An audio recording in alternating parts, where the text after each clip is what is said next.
Well, hello and welcome to the CBN News Desk. My name is Dan Andros, and it is time for our weekly segment with our friends over at endtimes.com. Pastor Jimmy Evans, Pastor Mark Hitchcock. A lot to get to today, gentlemen. Thanks for being here. Appreciate it. Great to be here. Thank you.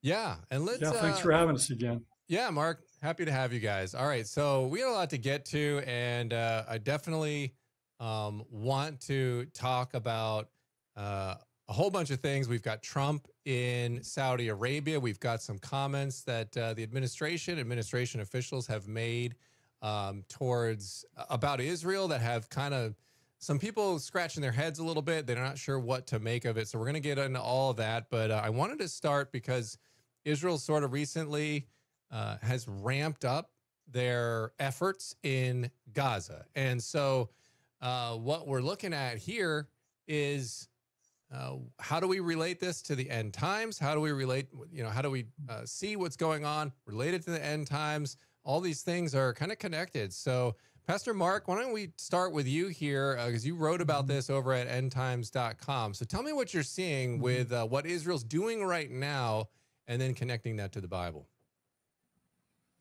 Well, right now Israel's really trying to seize what the momentum they have. They were so successful in the north, up there against Hezbollah.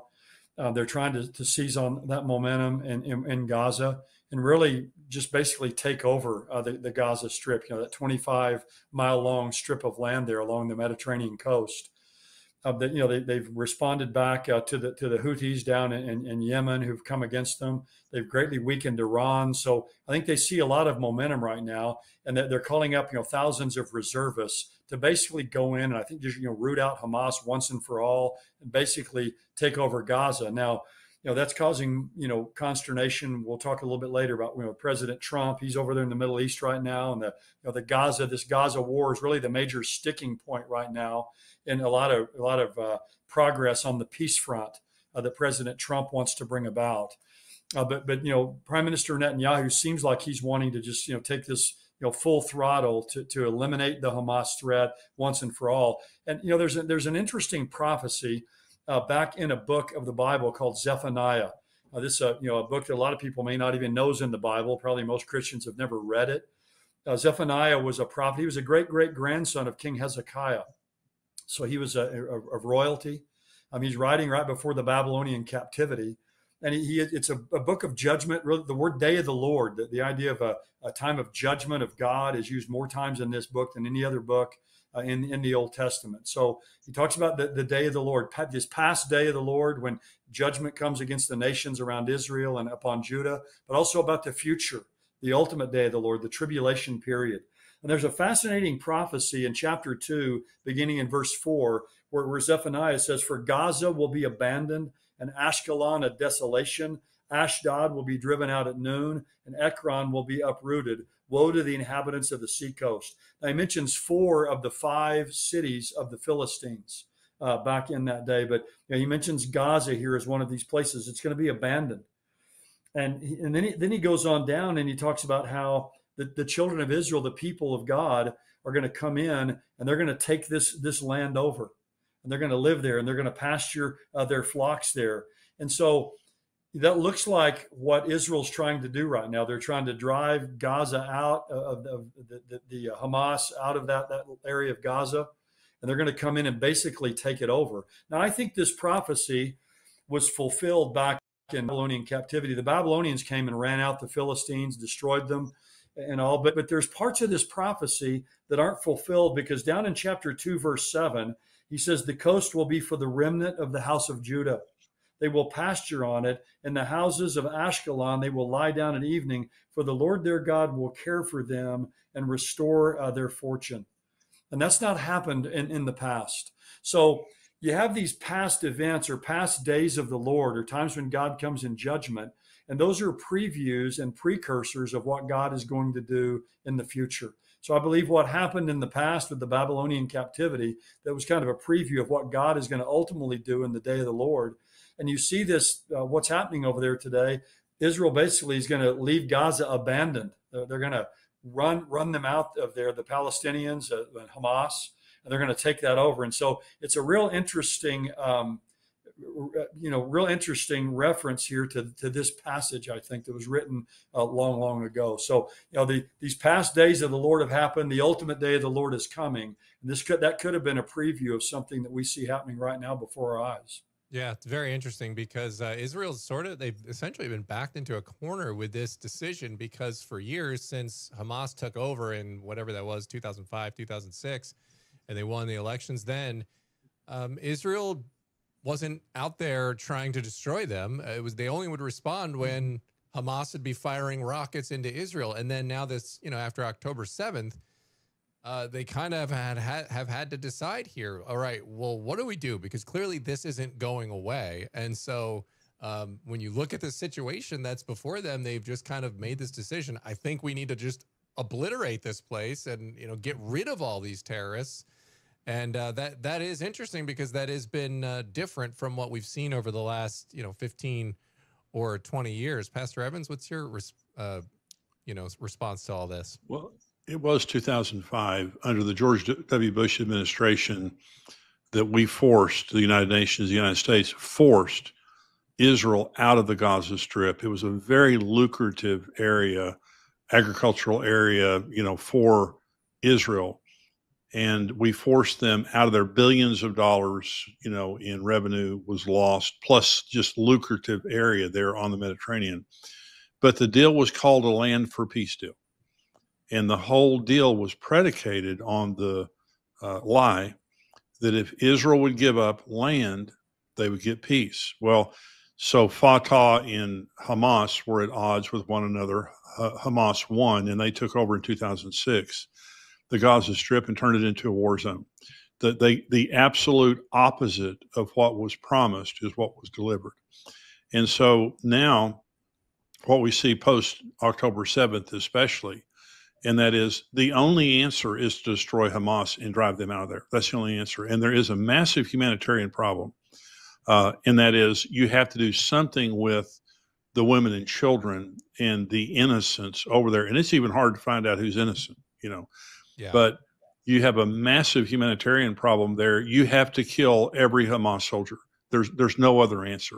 They will never allow you to live in peace. You can never turn your back on them. And the other thing is, when President Trump mentioned that the United States was going to take over the Gaza Strip, this lucrative piece of land, the significance of that comment was he was saying we no longer recognize Hamas's right to that land, the Palestinians' right to that land. Israel, in the comments they're making of we're going to go in and take over the Gaza Strip and get rid of Hamas, that's what they're saying. They're saying we no longer recognize the right of the Palestinians at large, or Hamas specifically, to govern the Gaza Strip, because the Palestinians, they're all the same. They don't want a two-state solution. They want a one-state solution. They want to destroy Israel. And so, but at least in the Judea and Samaria, the Palestinians are active to some degree, but not nearly like Hamas in the Gaza Strip. So what Mark is saying there is so interesting from Zephaniah, because honestly, it gives me hope that this is going to be the fulfillment of that, because Israel needs that land back for many reasons. Israel deserves that land back. They made a deal. They didn't renege on that deal. Hamas, the Palestinians, reneged on that deal. And I believe they have forever lost the right, to be believed. If anyone believes Hamas, they're crazy. They're a bunch of liars. They're a bunch of terrorists. Their only intent is to destroy the nation of Israel. That's their charter. Their charter calls for the destruction of the nation of Israel. And so I hope that Israel follows through with what they're saying. I hope that President Trump backs them in that. It seems like he would after his prior comments. The international community will go crazy. Guterres, the Secretary General of the United Nations, this last week called for a two-state solution, for more pressure to create a two-state solution. There's a 0% chance of there being a two-state solution. And even President Trump doesn't support that. Yeah. Let's not shift too far away, but let's talk about Israel a little bit more in the comments that President Trump made recently, you had some people saying, "Hey, wait a minute, what's this all about?" It seemed like a little bit of a, a little bit off of the messaging that they have been saying with the support for Israel and some of the goals that they have going forward. Ambassador Huckabee did say, "Hey, no, we're all on the same page here." And Huckabee, obviously a very strong supporter of Israel. But what did President Trump say, guys, that's got people, particularly some Israelis? I know our team over there, Chris Mitchell and our Jerusalem team, have been talking to people in Israel there, and they said they were kind of like a little concerned. As like, hey, wait a minute, what's going on here? So what are some of the things that kind of raised some eyebrows in the recent days? Go ahead, Jimmy. Well, he's negotiating with Iran independent of Israel. And his recent comments, Israel has said they cannot have nuclear power. They cannot have centrifuges or anything. President Trump is now basically saying they can have nuclear power, but they can't produce it on their own. They have to buy it somewhere else. They have to get rid of their centrifuges or whatever. He is saying he's giving more leniency, it seems like, than the Israelis, but he's doing that independent of the Israelis. He's negotiating with the Houthis independent of the Israelis. And in the peace deal that we struck with the Houthis, it did not mention Israel and bombing Israel, and that bothers the Jews a lot, the Israelis a lot.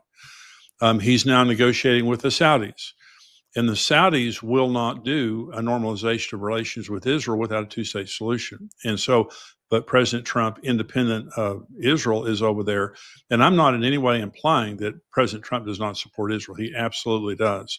I'm saying the optics of everything he's doing right now appears that there's some distance between him and Israel's feeling that distance.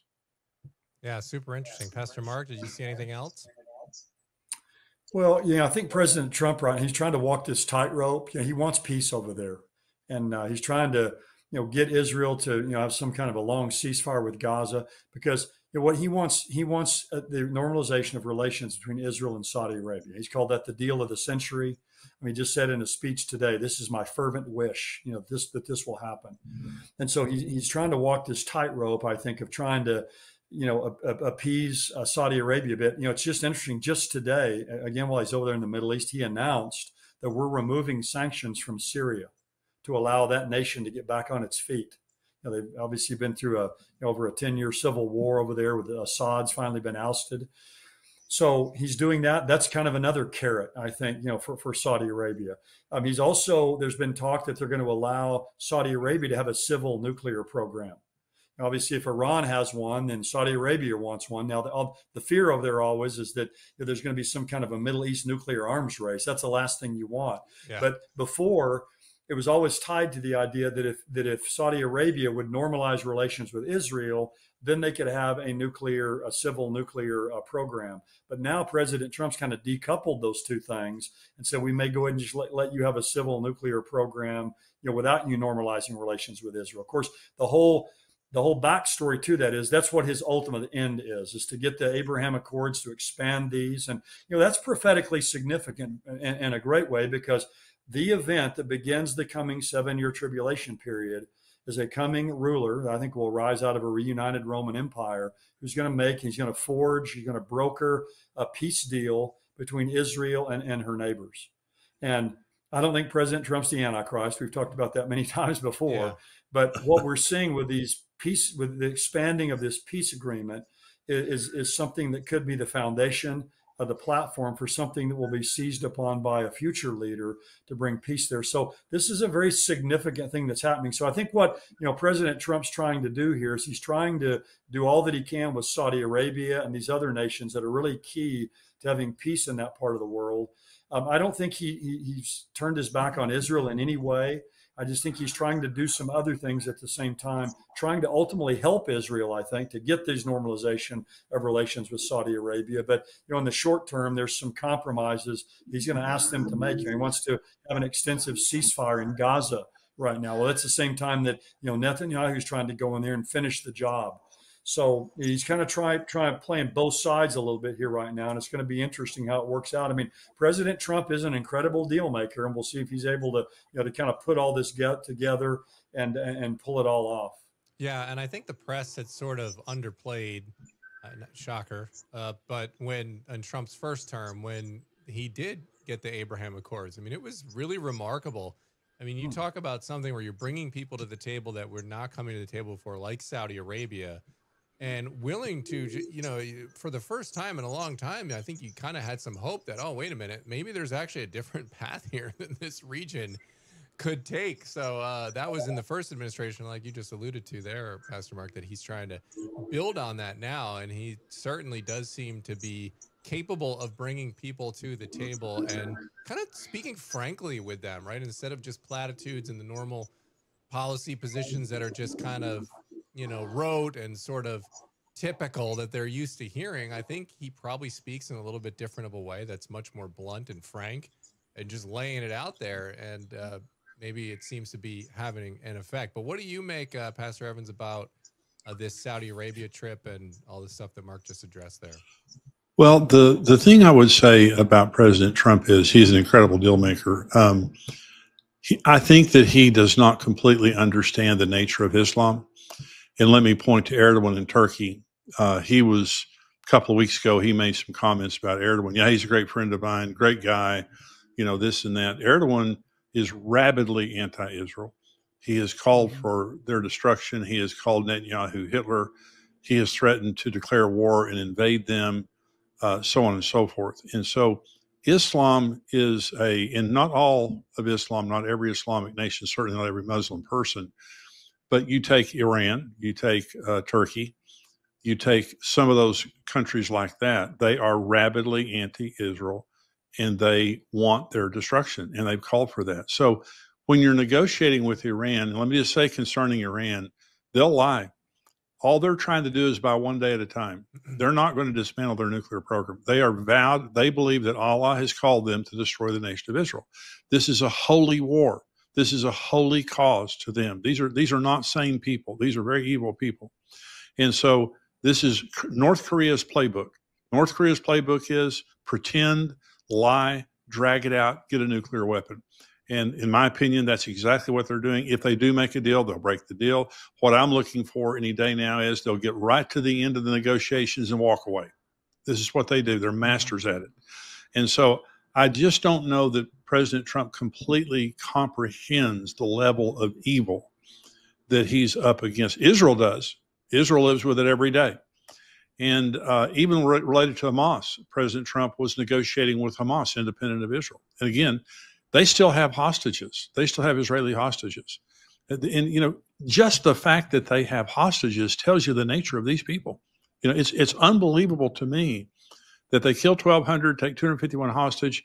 Many of those people have died, and the world applauds them. The world is sympathetic toward them. There are demonstrations on university campuses in America, pro-Palestinian, pro-Hamas, anti-Israel. It's really unbelievable. It's otherworldly. Yeah. So I have a lot of confidence in President Trump in a lot of areas, but I think as it relates to Islam, radical Islam, I don't know that he really is able to understand the true level of evil and the fact that you don't make a deal with it. Yeah. I mean, you can't, these people, you do not negotiate with them. And I think, it's interesting with North Korea because, they do have the weapon and it's like they feel more self-preservationist though, a little bit right now. I'm not saying that they wouldn't go launching into somebody. They might, I don't know.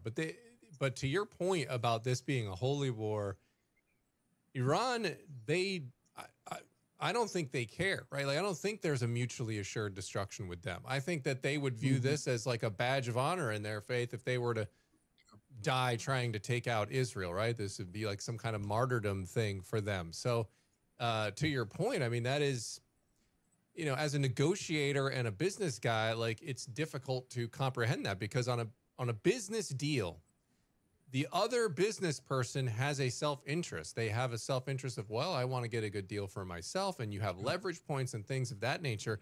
Well, when you don't have the desire necessarily to live, you're willing to have yourself die for this cause. Well, I think all leverage kind of goes out the window with those guys in a negotiation like that, doesn't it? No, I agree. Yeah, I call it the talk and build strategy. They just talk and the whole time they're building and just delay. Yeah, you mentioned North Korea. North Korea, their leader, he's a avowed atheist. Hmm. I think, again, talking about president, he doesn't want to die because he believes his life's all there is. Hmm. So he has a reason to keep living. But, in Iran, these are people who are Shiites. They're followers of the Mahdi.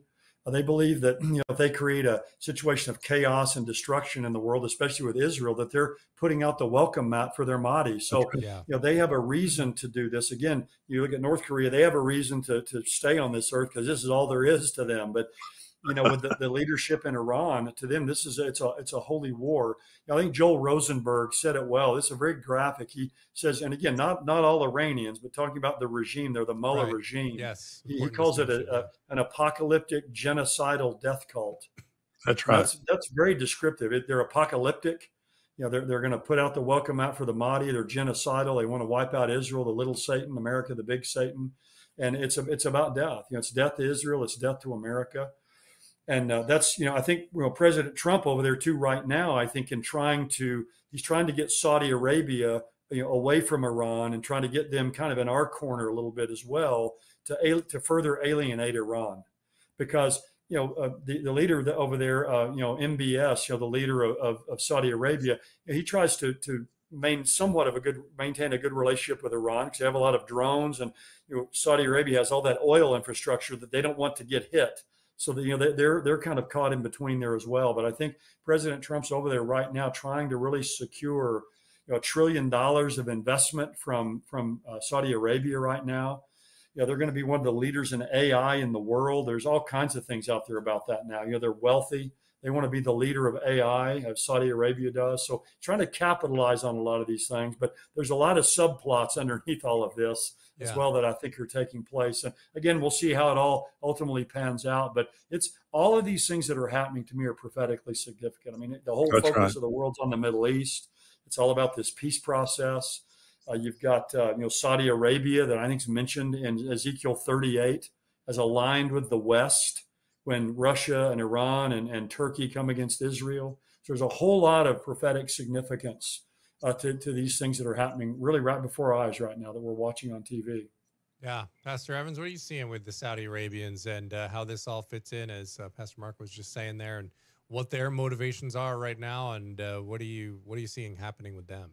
Well, they're certainly more moderate and pro-Western than Iran or Turkey. Ezekiel 38 that Mark was just mentioning there, it says that when the Gog and Magog coalition attacks Israel, that would be Russia, Iran, Turkey, Libya, Sudan, those kinds of nations. When they attack Israel, it says there will be nations that don't attack, and it says Sheba, Dedan, Tarshish, and her young lions. Well, that's the Saudi Peninsula. That's Saudi Arabia, some of the Gulf states, all that. So it's amazing to me, that 2,500 years ago plus, that the Bible tells us exactly geopolitically what the world is going to look like at the end times. And this is what it looks like right now. And what it's saying there is when Iran and Russia and Turkey attack Israel, that Saudi Arabia won't be with them. Saudi Arabia is going to confront them.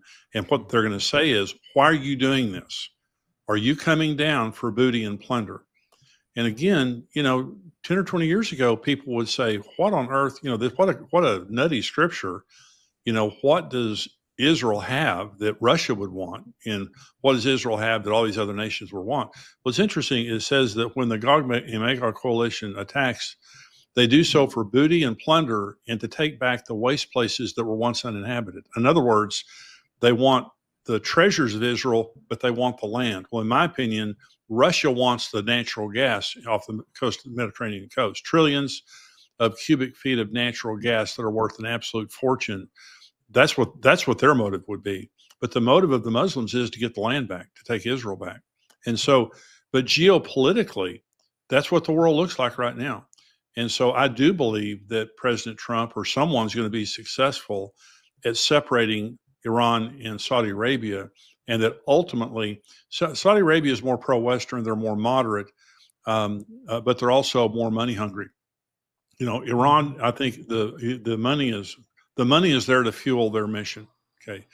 But for Saudi Arabia, they're very futuristic. They're very much aligned with, you know, the agenda of the West in capitalism.